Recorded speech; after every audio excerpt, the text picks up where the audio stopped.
ವೈವಿಧ್ಯತೆ ಇದು 9ನೇ ತರಗತಿಗೆ ಸಂಬಂಧಿಸಿದಂತಹ ಪಾಠವಾಗಿದೆ. ಈ ಒಂದು ಪಾಠವನ್ನು ನಾವು ಇಂದಿನ ತರಗತಿಗಳಲ್ಲಿ ಅಭ್ಯಾಸ ಮಾಡಿದ್ದೀವಿ.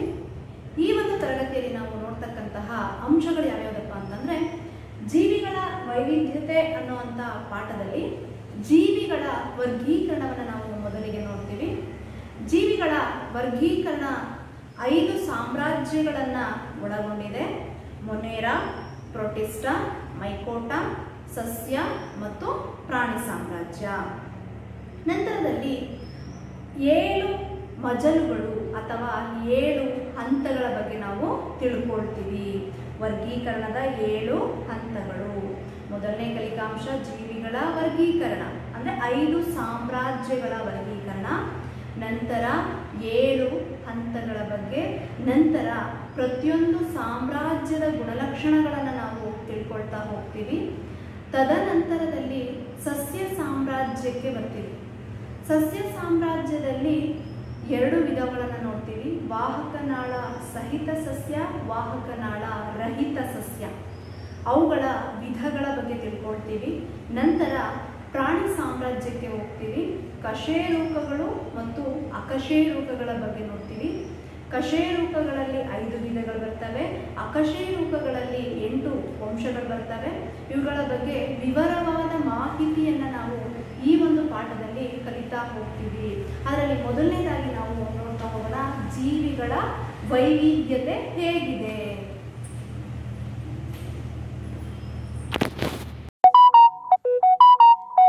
ಜೀವ ವೈವಿಧ್ಯತೆ ಎಂದರೆ ಜೀವಿಗಳಲ್ಲಿ ಕಂಡುಬರುವ ವಿವಿಧತೆ. ಒಂದು ನಿರ್ದಿಷ್ಟ ಪ್ರದೇಶದಲ್ಲಿ ಕಂಡುಬರುವ ವಿಭಿನ್ನ ರೀತಿಯ ಜೀವಿಗಳ ಗುಂಪು. ಒಂದು ಅಂದಾಜಿನ ಪ್ರಕಾರ ಭೂಗ್ರಹದಲ್ಲಿ ಸುಮಾರು 10 ಮಿಲಿಯನ್ ಪ್ರಭೇದದ ಜೀವಿಗಳಿವೆ. ಆದರೂ ನಮಗೆ ತಿಳಿದಿರುವುದು ಅವುಗಳಲ್ಲಿ 1 ಅಥವಾ 2 ಮಿಲಿಯನ್ನಷ್ಟು ಮಾತ್ರ. ಕರ್ಕಾಟಕ ವೃತ್ತ ಮತ್ತು ಮಕರ ಸಂಕ್ರಮಣ ವೃತ್ತದ ನಡುವಿನ ಉಷ್ಣ ಮತ್ತು ತೇವಾಂಶಭರಿತ ವಾತಾವರಣದ ಪ್ರದೇಶವು ಅತಿ ಹೆಚ್ಚು ಸಸ್ಯ ಹಾಗೂ ಪ್ರಾಣಿ ಪ್ರಭೇದಗಳ ಜೀವ ವೈವಿಧ್ಯತೆಯನ್ನು ಹೊಂದಿದ್ದು, ಈ ಪ್ರದೇಶವನ್ನು ಮಹಾವೈವಿಧ್ಯತೆಯ ಪ್ರದೇಶ ಎನ್ನುತ್ತಾರೆ. ಯಾವ ಪ್ರದೇಶವನ್ನು ಮಹಾವೈವಿಧ್ಯತೆಯ ಪ್ರದೇಶ ಎಂದು ಕರೆಯುತ್ತಾರೆ? ಕರ್ಕಾಟಕ ವೃತ್ತ ಮತ್ತು ಮಕರ ಸಂಕ್ರಮಣ ವೃತ್ತದ ನಡುವಿನ ಉಷ್ಣ ಮತ್ತು ತೇವಾಂಶ ಭರಿತವಾದಂತಹ ವಾತಾವರಣವಿರುವ ಪ್ರದೇಶದಲ್ಲಿ ಹೆಚ್ಚು ಸಸ್ಯ ಹಾಗೂ ಪ್ರಾಣಿ ಪ್ರಭೇದಗಳ ವೈವಿಧ್ಯತೆ ಇರುವುದರಿಂದ ಆ ಪ್ರದೇಶವನ್ನು ಮಹಾವೈವಿಧ್ಯತೆಯ ಪ್ರದೇಶ ಅಂತ ಹೇಳಿ ಕರಿತೀವಿ. ಭೂಮಿಯ ಅರ್ಧಕ್ಕಿಂತ ಹೆಚ್ಚು ಜೀವ ವೈವಿಧ್ಯತೆಯು ಕೆಲವು ದೇಶಗಳಾದ Brazil, Colombia, Ecuador, Peru, Mexico, Zaire, Madagascar, Australia, China, Bharat, Indonesia ಮತ್ತು ಮಲೇಷಿಯಾಗಳಲ್ಲಿ ಕೇಂದ್ರೀಕೃತವಾಗಿದೆ. ಜೀವಿಗಳಲ್ಲಿ ಎಲ್ಲ ಜೀವಿಯೂ ಸಹ ಉಳಿದೆಲ್ಲ ಜೀವಿಗಳಿಗಿಂತ ಕಡಿಮೆ ಅಥವಾ ಹೆಚ್ಚಿನ ಪ್ರಮಾಣದ ಭಿನ್ನತೆಯನ್ನು ಹೊಂದಿರುತ್ತವೆ. ಒಂದು ಜೀವಿ ಇನ್ನೊಂದು ಜೀವಿಗಿಂತ ಹೆಚ್ಚಿನ ಪ್ರಮಾಣದ ಒಂದು ಭಿನ್ನತೆಯನ್ನು ಅದೇನಾಗಿರುತ್ತೆ ಹೊಂದಿರುತ್ತೆ. ಹಾಗೆ ಜೀವ ವೈವಿಧ್ಯತೆಗಳು ಭೂಮಿಯ ಮೇಲೆ ಸುಮಾರು ಲಕ್ಷಾಂತರ ವರ್ಷಗಳಿಂದ ವಿಕಾಸವನ್ನು ಹೊಂದಿರುತ್ತವೆ. ಎಲ್ಲ ಜೀವಿಗಳ ಬಗ್ಗೆ ತಿಳಿಯಲು ಮತ್ತು ಅರ್ಥೈಸಿಕೊಳ್ಳಲು ನಮಗೆ ಹೆಚ್ಚಿನ ಸಮಯವಿಲ್ಲ. ಆದ್ದರಿಂದ ನಾವು ಅವುಗಳನ್ನು ಒಂದೊಂದಾಗಿ ತಿಳಿಯಲೂ ಸಾಧ್ಯವಿಲ್ಲ. ಬದಲಾಗಿ ನಾವು ಜೀವಿಗಳಲ್ಲಿ ಕಂಡುಬರುವ ಹೋಲಿಕೆಗಳನ್ನು ಗಮನಿಸಿ ಹೋಲಿಕೆಗೆ ಅನುಗುಣವಾಗಿ ಅವುಗಳನ್ನು ವಿವಿಧ ಗುಂಪುಗಳಾಗಿ ವರ್ಗೀಕರಿಸಿದ ನಂತರ ಪ್ರತಿಯೊಂದು ವರ್ಗವನ್ನು ಒಟ್ಟಾಗಿ ಪರಿಗಣಿಸಿ ಅಭ್ಯಾಸಿಸಬೇಕು.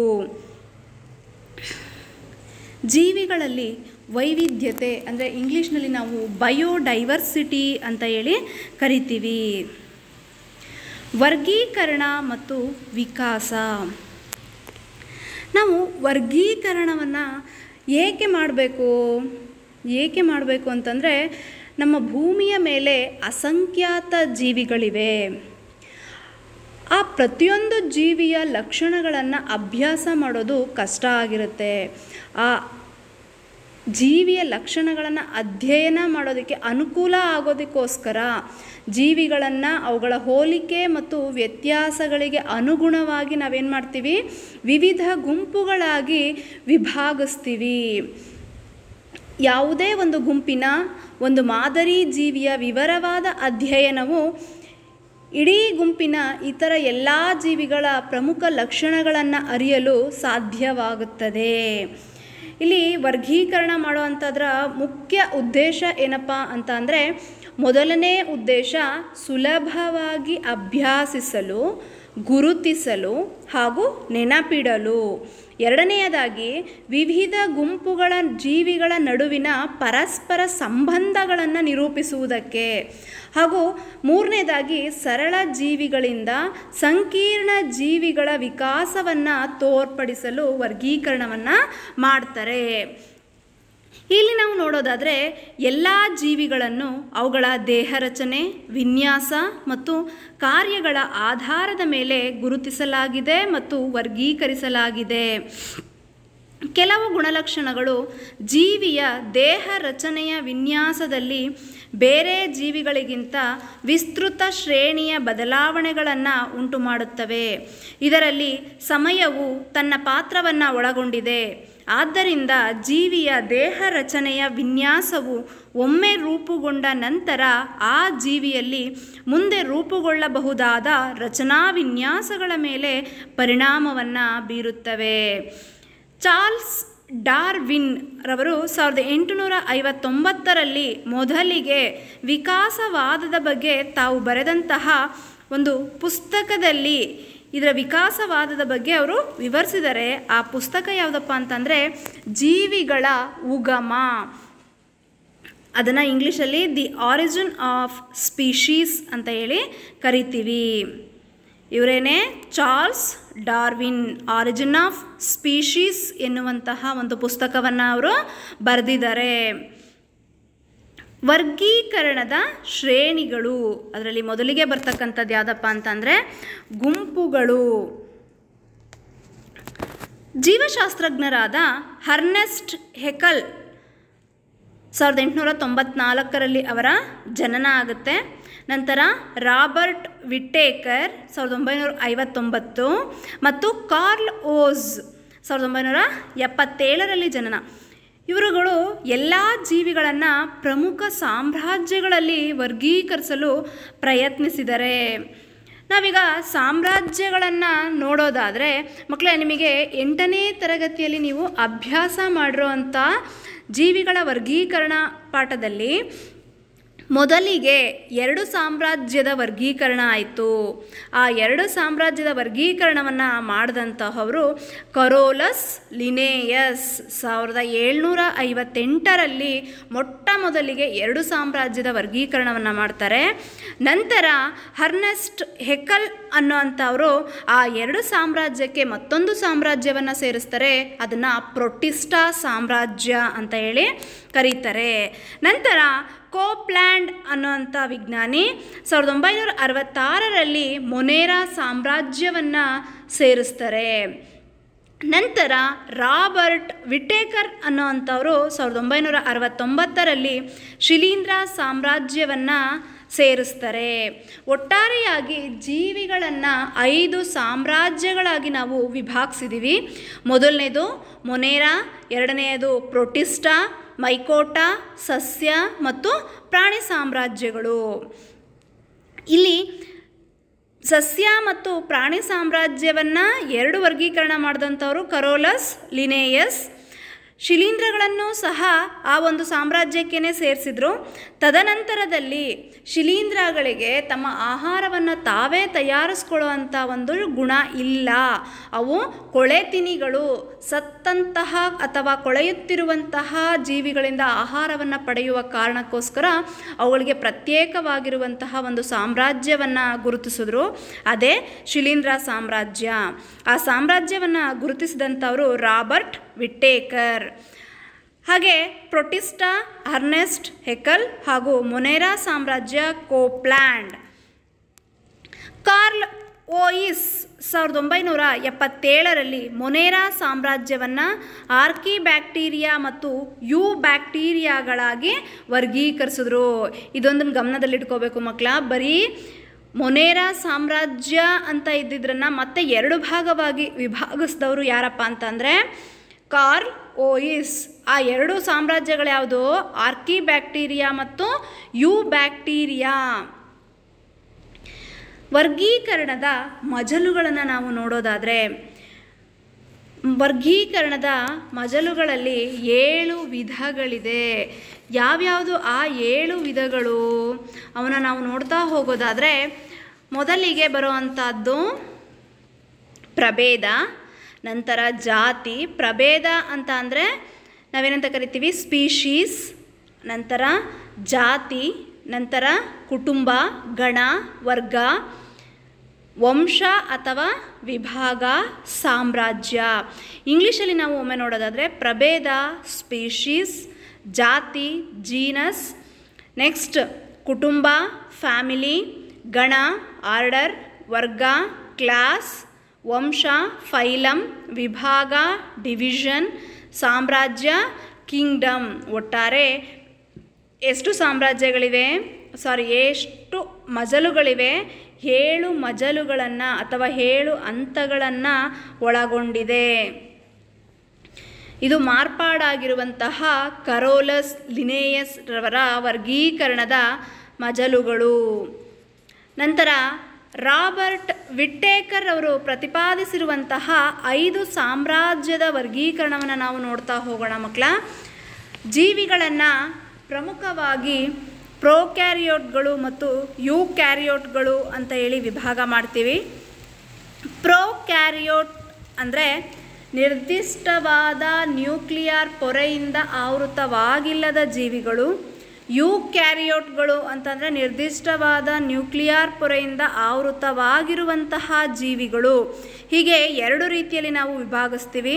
ಒಂದು ಪ್ರೋಕ್ಯಾರಿಯೋಟ್, ಇನ್ನೊಂದು ಯೂಕ್ಯಾರಿಯೋಟ್. ಪ್ರೋಕ್ಯಾರಿಯೋಟ್ಗಳಲ್ಲಿ ಬರ್ತಕ್ಕಂಥದ್ದು ಏಕಕೋಶೀಯ ಜೀವಿಗಳು. ಅರ್ಥ ಆಗ್ತಿದೆ ಅಲ್ವಪ್ಪ ನಿಮಗೆ ಹೇಳ್ತಾ ಇರೋದು? ಪ್ರೋಕ್ಯಾರಿಯೋಟ್ ಮತ್ತು ಯೂಕ್ಯಾರಿಯೋಟ್ 2 ರೀತಿಯ ಜೀವಿಗಳು, 2 ವಿಭಾಗ ಮಾಡಿದ್ದೀವಿ. ಪ್ರೋಕ್ಯಾರಿಯೋಟಲ್ಲಿ ಬರತಕ್ಕಂಥದ್ದು ಯಾವುದಪ್ಪ ಅಂತಂದರೆ ಏಕಕೋಶೀಯ ಜೀವಿಗಳು. ಏಕ ಅಂದರೆ ಏನು? ಒಂದು. ಕೋಶ ಅಂದರೆ ಏನು? ಜೀವಕೋಶ. ಒಂದೇ ಒಂದು ಜೀವಕೋಶವನ್ನು ಹೊಂದಿದ್ದು ಆ ಒಂದು ಕೋಶದಿಂದನೇ ತನ್ನೆಲ್ಲ ಜೈವಿಕ ಚಟುವಟಿಕೆಗಳನ್ನು ನಾವು ನಿರ್ವಹಿಸುತ್ತವೆ. ಅವುಗಳಿಗೆ ನಾವೇನಂತ ಕರಿತೀವಿ? ಏಕಕೋಶೀಯ ಜೀವಿಗಳು. ಹಾಗಾದರೆ ಏಕಕೋಶೀಯ ಜೀವಿಗಳ ಅಡಿಯಲ್ಲಿ ಬರುವಂತಹ ಸಾಮ್ರಾಜ್ಯ ಯಾವುದಪ್ಪ ಅಂತಂದರೆ ಮೊನೇರಾ ಸಾಮ್ರಾಜ್ಯ. ನಂತರ ನಾವು ನೋಡೋದಾದರೆ ಯೂಕ್ಯಾರಿಯೋಟ್ಗಳ ಬಗ್ಗೆ ನೋಡ್ತೀವಿ. ಇದರಲ್ಲಿ ಏಕಕೋಶೀಯ ಮತ್ತು ಬಹುಕೋಶೀಯ ಜೀವಿಗಳು ಕಂಡುಬರ್ತವೆ. ಏಕಕೋಶೀಯ ಅಂದರೆ ನಿಮಗೆಲ್ರಿಗೂ ಗೊತ್ತಿದೆ. ಬಹುಕೋಶೀಯ ಅಂತ ಅಂದರೆ ಏನು? ಹಲವಾರು ಜೀವಕೋಶಗಳನ್ನು ಹೊಂದಿದ್ದು ನಿರ್ದಿಷ್ಟ ಕಾರ್ಯ ಮಾಡುವುದಕ್ಕೆ ನಿರ್ದಿಷ್ಟ ಜೀವಕೋಶಗಳನ್ನು ಹೊಂದಿದ್ದರೆ ಅದನ್ನು ನಾವೇನಂತ ಕರಿತೀವಿ? ಬಹುಕೋಶೀಯ ಅಂತ ಹೇಳಿ ಕರಿತೀವಿ. ಯೂಕ್ಯಾರಿಯೋಟ್ ಜೀವಿಗಳಲ್ಲಿ ಏಕಕೋಶೀಯ ಜೀವಿಗಳು, ಬಹುಕೋಶೀಯ ಜೀವಿಗಳು 2 ವಿಭಾಗ ಮಾಡಿದ್ದೀವಿ. ಏಕಕೋಶೀಯ ಜೀವಿಗಳಲ್ಲಿ ಮತ್ತೆ ಪುನಃ ಪ್ರೊಟಿಸ್ಟಾ ಸಾಮ್ರಾಜ್ಯ ಬರುತ್ತೆ. ಪ್ರೊಟಿಸ್ಟಾ ಸಾಮ್ರಾಜ್ಯದಲ್ಲಿ ಬರ್ತಕ್ಕಂಥ ಜೀವಿಗಳು ಯಾವ್ಯಾವುದು? ಅಮೀಬಾ, ಯುಗ್ಲಿನಾ, ಪ್ಯಾರಾಮೀಷಿಯಮ್. ನಂತರ ನಾವು ನೋಡುವಂಥದ್ದಾದರೆ ಬಹುಕೋಶೀಯ ಜೀವಿಗಳು. ಬಹುಕೋಶೀಯ ಜೀವಿಗಳನ್ನು ನಾವು 2 ವಿಧ ಮಾಡ್ತೀವಿ. ಕೋಶಭಿತ್ತಿ ಇರುವ ಜೀವಿಗಳು ಅಂದರೆ ಕೋಶಭಿತ್ತಿ ಸಹಿತ, ಇನ್ನೊಂದು ಕೋಶಭಿತ್ತಿ ರಹಿತ. ಕೋಶಭಿತ್ತಿ ಸಹಿತ ಅದರಲ್ಲಿ ಮತ್ತೆ 2 ವಿಧ. ದ್ಯುತಿ ಸಂಶ್ಲೇಷಣೆ ನಡೆಸದ ಜೀವಿಗಳು, ದ್ಯುತಿ ಸಂಶ್ಲೇಷಣೆ ನಡೆಸುವ ಜೀವಿಗಳು. ಹಾಗಾದರೆ ದ್ಯುತಿ ಸಂಶ್ಲೇಷಣೆ ನಡೆಸದ ಜೀವಿಗಳು ಯಾರು? ಶಿಲೀಂಧ್ರಗಳು. ದ್ಯುತಿ ಸಂಶ್ಲೇಷಣೆ ನಡೆಸುವ ಜೀವಿಗಳು ಯಾರು? ಸಸ್ಯ ಸಾಮ್ರಾಜ್ಯ. ಕೋಶಭಿತ್ತಿ ಇಲ್ಲದೆ ಇರತಕ್ಕಂಥ ಜೀವಿ ಯಾವುದು? ಪ್ರಾಣಿ ಸಾಮ್ರಾಜ್ಯ. ನಿಮಗಿವಾಗ ಅರ್ಥ ಆಗಿದೆ ಅಂತ ಅಂದ್ಕೊಳ್ತೀನಿ ಮಕ್ಕಳ. 5 ಸಾಮ್ರಾಜ್ಯಗಳನ್ನು ಯಾವ ರೀತಿ ವರ್ಗೀಕರಣ ಮಾಡಿದ್ದಾರೆ ಅನ್ನೋದನ್ನು ಇನ್ನೊಮ್ಮೆ ನೋಡೋಣ. ಜೀವಿಗಳನ್ನು ಪ್ರೋಕ್ಯಾರಿಯೋಟ್, ಯೂಕ್ಯಾರಿಯೋಟ್ 2 ರೀತಿ ವಿಭಾಗ ಮಾಡಿದ್ರು. ಪ್ರೋಕ್ಯಾರಿಯೋಟಲ್ಲಿ ಏಕಕೋಶೀಯ ಜೀವಿಗಳು ಬರ್ತವೆ. ಅದು ಮೊನೇರಾ ಸಾಮ್ರಾಜ್ಯ ಉದಾಹರಣೆ ಆಗುತ್ತೆ. ಯೂಕ್ಯಾರಿಯೋಟಲ್ಲೂ ಕೂಡ 2 ವಿಧ ಬರುತ್ತೆ, ಏಕಕೋಶೀಯ, ಬಹುಕೋಶೀಯ. ಏಕಕೋಶೀಯದಲ್ಲಿ ಪ್ರೋಟಿಸ್ಟಾ ಸಾಮ್ರಾಜ್ಯ ಬರುತ್ತೆ. ಬಹುಕೋಶೀಯ ಜೀವಿಗಳಲ್ಲಿ 2 ವಿಧ, ಕೋಶ ಭಿತ್ತಿ ಇರುವ ಜೀವಿಗಳು, ಕೋಶ ಭಿತ್ತಿ ಇರದ ಜೀವಿಗಳು. ಕೋಶ ಭಿತ್ತಿ ಇರುವ ಜೀವಿಗಳು ಯಾವುವು? ಅದರಲ್ಲಿ ಮತ್ತೆ 2 ವಿಧ, ದ್ಯುತಿ ಸಂಶ್ಲೇಷಣೆ ನಡೆಸುವ ಜೀವಿಗಳು, ದ್ಯುತಿ ಸಂಶ್ಲೇಷಣೆ ನಡೆಸದ ಜೀವಿಗಳು. ಹಾಗಾದರೆ ಕೋಶ ಭಿತ್ತಿ ರಹಿತ ಅಂದ್ರೇನು? ಪ್ರಾಣಿ ಸಾಮ್ರಾಜ್ಯ ಇದಕ್ಕೆ ಉದಾಹರಣೆಯಾಗತ್ತೆ. ಹಾಗಾದರೆ ದ್ಯುತಿ ಸಂಶ್ಲೇಷಣೆ ನಡೆಸುವ ಜೀವಿಗಳು ಅಂತಂದರೆ ಯಾರು? ಸಸ್ಯ ಸಾಮ್ರಾಜ್ಯ ಬರುತ್ತೆ. ದ್ಯುತಿ ಸಂಶ್ಲೇಷಣೆ ನಡೆಸದ ಜೀವಿಗಳು ಅಂತಂದರೆ ಯಾರು? ಅವರು ಶಿಲೀಂಧ್ರಗಳಾಗ್ತಾರೆ. ಈಗ ನಾವು ಒಂದೊಂದಾಗೆ ನೋಡ್ತಾ ಹೋಗೋಣ. ಮೊದಲಿಗೆ ಮೊನೇರಾ ಸಾಮ್ರಾಜ್ಯ. ಮೊನೇರಾ ಸಾಮ್ರಾಜ್ಯವನ್ನು ನಾವು ನೋಡ್ತಾ ಹೋಗೋದಾದರೆ ಈ ಸಾಮ್ರಾಜ್ಯದ ಅಡಿಯಲ್ಲಿ ಬರ್ತಕ್ಕಂತಹ ಜೀವಿಗಳು ಯಾವ್ಯಾವುದಪ್ಪ ಅಂತಂದರೆ ಬ್ಯಾಕ್ಟೀರಿಯಾ, ನೀಲಿ ಹಸಿರು ಶೈವಲಗಳು ಅಥವಾ ಸಯನೋಬ್ಯಾಕ್ಟೀರಿಯಾ ಮತ್ತು ಮೈಕೋಪ್ಲಾಸ್ಮಾ. ಮಕ್ಕಳೇ, ಇವಾಗ ಈ ಜೀವಿಯ ಗುಣಲಕ್ಷಣಗಳನ್ನು ನಾವು ನೋಡ್ತಾ ಹೋಗೋಣ. ಮೊನೇರಾ ಸಾಮ್ರಾಜ್ಯದ ಜೀವಿಗಳಲ್ಲಿ ನಿರ್ದಿಷ್ಟ ಕೋಶ ಕೇಂದ್ರ ಅಥವಾ ಕಣದಂಗಗಳಾಗಲಿ ಬಹುಕೋಶೀಯ ದೇಹದಲ್ಲಿ ಇರತಕ್ಕಂಥ ರಚನೆಯಾಗಲಿ ಕಂಡುಬರುವುದಿಲ್ಲ. ಮೊನೇರಾ ಸಾಮ್ರಾಜ್ಯದ ಜೀವಿಗಳ ಗುಣಲಕ್ಷಣಗಳಲ್ಲಿ ವೈವಿಧ್ಯತೆಯನ್ನು ಹೊಂದಿರುತ್ತವೆ. ಕೆಲವು ಕೋಶ ಭಿತ್ತಿಯನ್ನು ಹೊಂದಿದ್ದರೆ ಕೆಲವು ಕೋಶ ಭಿತ್ತಿಯನ್ನು ಹೊಂದಿರುವುದಿಲ್ಲ. ಕೋಶ ಭಿತ್ತಿಯನ್ನು ಹೊಂದಿರುವುದು ಅಥವಾ ಇಲ್ಲದಿರುವುದರಿಂದ ಅದರ ದೇಹ ರಚನೆಯ ಮೇಲಾಗುವ ಪರಿಣಾಮ ಏಕಕೋಶ ಜೀವಿಗಳಿಗಿಂತ ಬಹುಕೋಶ ಜೀವಿಗಳಲ್ಲಿ ಭಿನ್ನವಾಗಿರುತ್ತವೆ. ಮೊನೇರಾ ಸಾಮ್ರಾಜ್ಯದ ಜೀವಿಗಳು ಪೋಷಣೆಗೆ ಸಂಬಂಧಿಸಿದಂತೆ ಜೀವಿಗಳು ತಮ್ಮ ಆಹಾರವನ್ನು ತಾವೇ ತಯಾರಿಸಿಕೊಳ್ಳುತ್ತವೆ. ತಮ್ಮ ಆಹಾರವನ್ನು ತಾವೇ ತಯಾರಿಸಿಕೊಳ್ಳುವ ಜೀವಿಗೆ ಸ್ವಪೋಷಕಗಳು ಅಂತ ಹೇಳಿ ಕರಿತೀವಿ. ಪರಿಸರದ ಮೇಲೆ ಅವಲಂಬಿತವಾಗಿರುವಂತಹ ಜೀವಿಗಳಿಗೆ ಪರಪೋಷಕಗಳು ಅಂತ ಹೇಳಿ ಕರಿತೀವಿ. ನಂತರದಲ್ಲಿ ಬರ್ತಕ್ಕಂಥದ್ದು ಪ್ರೋಟಿಸ್ಟಾ ಸಾಮ್ರಾಜ್ಯ. ಚಿತ್ರ ಚೆನ್ನಾಗಿ ಕಾಣಿಸ್ತಾ ಇದೆ ಅಲ್ವಪ್ಪ ನಿಮಗೆ? ಈ ಚಿತ್ರಗಳನ್ನು ನೀವೇನು ಮಾಡಬೇಕಾಗುತ್ತೆ? ಬರ್ಕೊಂಡು ಬರಬೇಕಾಗುತ್ತೆ. ಈ ಚಿತ್ರ ಯಾವುದಪ್ಪ ಅಂತಂದರೆ ಮೊದಲಿಗೆ ಇರುವಂಥದ್ದು ಪ್ಯಾರಾಮೀಷಿಯಂ, ನೆಕ್ಸ್ಟ್ ಇರುವಂಥದ್ದು ಅಮೀಬಾ. ಪ್ರೋಟಿಸ್ಟಾ ಸಾಮ್ರಾಜ್ಯದಲ್ಲಿ ಕಂಡುಬರುವಂತಹ ಜೀವಿಗಳು ಏಕಕೋಶೀಯ ಶೈವಲಗಳು, ಡಯಾಟಮ್ಗಳು ಮತ್ತು ಪ್ರೋಟೋಜೋವಾಗಳು. ಅಮೀಬಾ, ಯುಗ್ಲಿನಾ ಮತ್ತು ಪ್ಯಾರಾಮೀಷಿಯಂಗಳ ಚಿತ್ರಗಳನ್ನು ಬರ್ಕೊಂಡು ಕಲ್ತ್ಕೊಂಡು ಬರಬೇಕಾಗುತ್ತೆ. ಈ ಪ್ರೋಟಿಸ್ಟಾ ಸಾಮ್ರಾಜ್ಯದ ಲಕ್ಷಣಗಳನ್ನು ನಾವು ನೋಡ್ತಾ ಹೋಗೋದಾದರೆ ಪ್ರೋಟಿಸ್ಟಾ ಸಾಮ್ರಾಜ್ಯದ ಜೀವಿಗಳು ಹಲವು ಬಗೆಯ ಏಕಕೋಶೀಯ ಯೂಕ್ಯಾರಿಯೋಟ್ ಜೀವಿಗಳನ್ನು ಒಳಗೊಂಡಿದೆ. ಪ್ರೋಟಿಸ್ಟಾ ಸಾಮ್ರಾಜ್ಯದ ಜೀವಿಗಳಲ್ಲಿ ಕೆಲವು ಜೀವಿಗಳು ಚಲಿಸಲು ಕೂದಲಿನಂತಹ ಸೀಲಿಯಾ ಅಥವಾ ಚಾಟಿಯಂತಹ ಕಶಾಂಗಗಳನ್ನು ಹೊಂದಿವೆ. ಪ್ರೋಟಿಸ್ಟಾ ಸಾಮ್ರಾಜ್ಯದ ಜೀವಿಗಳು ಸ್ವಪೋಷಕಗಳೂ ಆಗಿವೆ, ಪರಪೋಷಕಗಳು ಆಗಿವೆ. ನಂತರ ನಾವು ನೋಡೋದಾದರೆ ಶಿಲೀಂಧ್ರಗಳು, ಅದನ್ನು ಫಂಗೈ ಅಂತ ಹೇಳಿ ಕರಿತೀವಿ, ಅಥವಾ ಮೈಕೋಟಾ ಸಾಮ್ರಾಜ್ಯ. ಇದರ ಅಡಿಯಲ್ಲಿ ಬರ್ತಕ್ಕಂತಹ ಜೀವಿಗಳು ಯಾವುದು ಅಂದರೆ ಅಣಬೆ ಮತ್ತು ಈಸ್ಟ್. ಇಲ್ಲಿ ಕಾಣಿಸ್ತಾ ಇದೆ ಉದಾಹರಣೆ ಆಸ್ಪರ್ಜಿಲಸ್, ಪೆನ್ಸಿಲಿಯಂ, ಅಗಾರಿಕಸ್. ಇವುಗಳ ಲಕ್ಷಣಗಳನ್ನು ನಾವು ನೋಡೋದಾದರೆ ಶಿಲೀಂಧ್ರಗಳು ಪರಪೋಷಕಗಳು. ಪರ ಅಂದರೆ ಬೇರೆ, ಪೋಷಕ ಅಂದರೆ ಅವುಗಳಿಗೆ ಬೇಕಾಗಿರುವಂತಹ ಪೋಷಣೆಯನ್ನು ಬೇರೆ ಜೀವಿಗಳಿಂದ ಪಡೆಯುತ್ತವೆ. ಬೇರೆ ಜೀವಿಗಳು ಅಂದರೆ ಯಾರು? ಕೊಳೆಯುತ್ತಿರುವಂತಹ ಜೀವಿಗಳು. ಮತ್ತು ಈ ಶಿಲೀಂಧ್ರಗಳು ಯೂಕ್ಯಾರಿಯೋಟಿಕ್ ಜೀವಿಗಳಾಗಿವೆ. ಶಿಲೀಂಧ್ರಗಳು ಕೊಳೆಯುತ್ತಿರುವ ಸಾವಯವ ವಸ್ತುಗಳನ್ನು ಆಹಾರವಾಗಿ ಬಳಸುತ್ತವೆ. ಆದ್ದರಿಂದ ಇವುಗಳನ್ನು ಕೊಳೆತಿನಿಗಳು ಎಂದು ಕರೆಯುತ್ತಾರೆ. ಶಿಲೀಂಧ್ರಗಳಲ್ಲಿನ ಬಹಳಷ್ಟು ಜೀವಿಗಳು ಅವುಗಳ ಜೀವನದ ನಿರ್ದಿಷ್ಟ ಹಂತದಲ್ಲಿ ಬಹುಕೋಶೀಯ ಜೀವಿಗಳಾಗುವ ಸಾಮರ್ಥ್ಯವನ್ನು ಹೊಂದಿವೆ. ಇವುಗಳಲ್ಲಿನ ಕೋಶಭಿತ್ತಿಯು ಸಂಕೀರ್ಣ ಶರ್ಕರ ಘಟಕವಾದ ಕೈಟಿನ್ನಿಂದ ಮಾಡಲ್ಪಟ್ಟಿದೆ. ನಂತರ ಸಿಂಬಯೋಸಿಸ್. ಏನು ಸಿಂಬಯೋಸಿಸ್ ಅಂದರೆ? ಸಹಜೀವನ ಅಥವಾ ಕೂಡು ಜೀವನ. ಕೆಲವು ಶಿಲೀಂಧ್ರ ಪ್ರಭೇದಗಳು ನೀಲಿ ಹಸಿರು ಶೈವಲಗಳೊಂದಿಗೆ ಒಂದಕ್ಕೊಂದು ಶಾಶ್ವತ ಹೊಂದಾಣಿಕೆಯಿಂದ ಜೀವಿಸುತ್ತವೆ. ಅಂತಹ ಸಂಬಂಧವನ್ನು ಸಹಜೀವನ ಅಥವಾ ಕೂಡು ಜೀವನ ಎಂದು ಕರೆಯುತ್ತಾರೆ.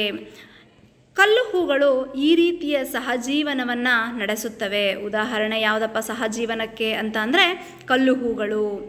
ಮರದ ತೊಗಟೆಯ ಮೇಲೆ ಸಾಮಾನ್ಯವಾಗಿ ಮಂದಗತಿಯ ಬೆಳವಣಿಗೆಯ ವರ್ಣಭರಿತವಾದ ಕಲ್ಲು ಹೂಗಳನ್ನು ನಾವು ಕಾಣಬಹುದು. ಇಲ್ಲಿ ಕಾಣಿಸ್ತಾ ಇದೆಯಲ್ಲಪ್ಪ, ಇದು ಮರದ ಮೇಲೆ ಬೆಳೀತಕ್ಕಂತಹ ಒಂದು ಕಲ್ಲು ಹೂವಾಗಿದೆ. ಇದನ್ನು ಸಿಂಬಯಾಸಿಸ್ ಅಥವಾ ಏನಂತೀವಿ, ಕೂಡು ಜೀವನ ಅಥವಾ ಸಹಜೀವನಕ್ಕೆ ಉದಾಹರಣೆ.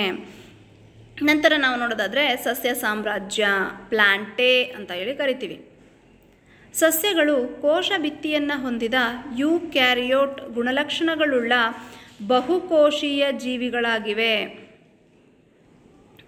ಸಸ್ಯಗಳು ಸ್ವಪೋಷಕಗಳಾಗಿದ್ದು, ಸ್ವಪೋಷಕಗಳು ಅಂದರೆ ತಮ್ಮ ಆಹಾರವನ್ನು ತಾವೇ ತಯಾರಿಸಿಕೊಳ್ಳುವ ಸಾಮರ್ಥ್ಯವನ್ನು ಹೊಂದಿವೆ. ಕ್ಲೋರೋಫಿಲನ್ನು ಬಳಸಿಕೊಂಡು ದ್ಯುತಿ ಸಂಶ್ಲೇಷಣೆ ನಡೆಸುತ್ತವೆ. ಆದ್ದರಿಂದ ಎಲ್ಲ ಸಸ್ಯಗಳನ್ನು ಈ ಗುಂಪಿನಲ್ಲಿ ಸೇರಿಸಲಾಗಿದೆ.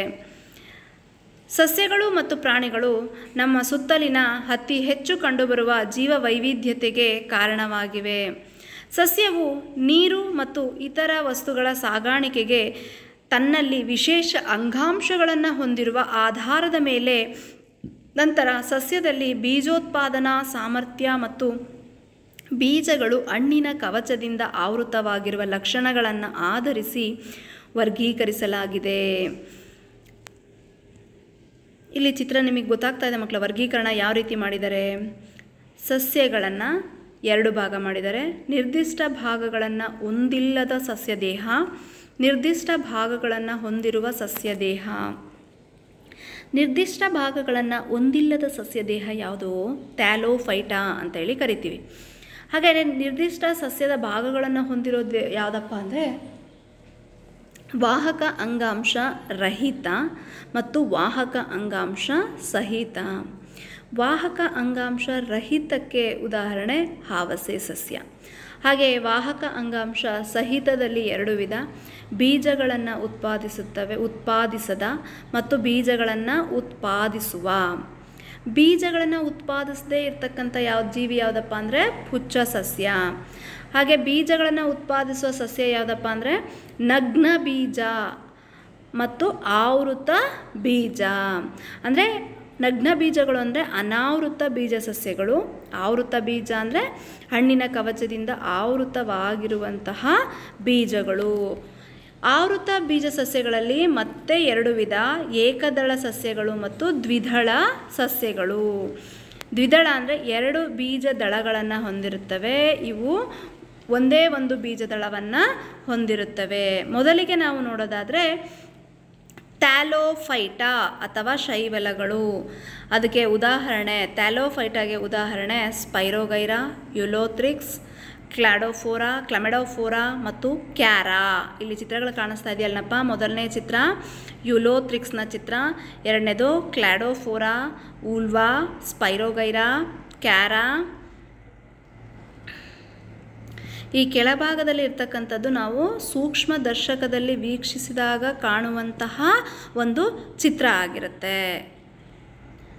ಥ್ಯಾಲೋಫೈಟಾದ ಲಕ್ಷಣಗಳನ್ನು ನಾವು ನೋಡ್ತಾ ಹೋಗೋದಾದರೆ, ಮೊದಲನೇ ಲಕ್ಷಣ, ಥ್ಯಾಲೋಫೈಟಾ ಉಪವರ್ಗದ ಸಸ್ಯ. ಸಸ್ಯದ ದೇಹವು ವಿಶಿಷ್ಟ ಭಾಗಗಳಾಗಿ ಪ್ರತ್ಯೇಕಿಸಲು ಸಾಧ್ಯವಿಲ್ಲದಂತಹ ರಚನೆಯನ್ನು ಹೊಂದಿರುವಂತಹ ಸಸ್ಯಗಳಾಗಿವೆ. ಇವುಗಳನ್ನು ಶೈವಲಗಳು ಅಂತ ಹೇಳಿ ಕರಿತೀವಿ. ಸಾಮಾನ್ಯವಾಗಿ ಏನಂತ ಕರಿತೀವಿ ಇವುಗಳನ್ನು? ಶೈವಲಗಳು. ಇವು ಎಲ್ಲಿರ್ತವೆ? ಇವು ಜಲವಾಸಿಗಳಾಗಿವೆ. ನಂತರ ನಾವು ನೋಡೋದಾದರೆ ಹಾವಸೆ ಸಸ್ಯಗಳು, ಇದನ್ನು ಬ್ರಯೋಫೈಟಾ ಅಂತ ಹೇಳಿ ಕರಿತೀವಿ. ಉದಾಹರಣೆ ರಿಕ್ಸಿಯಾ.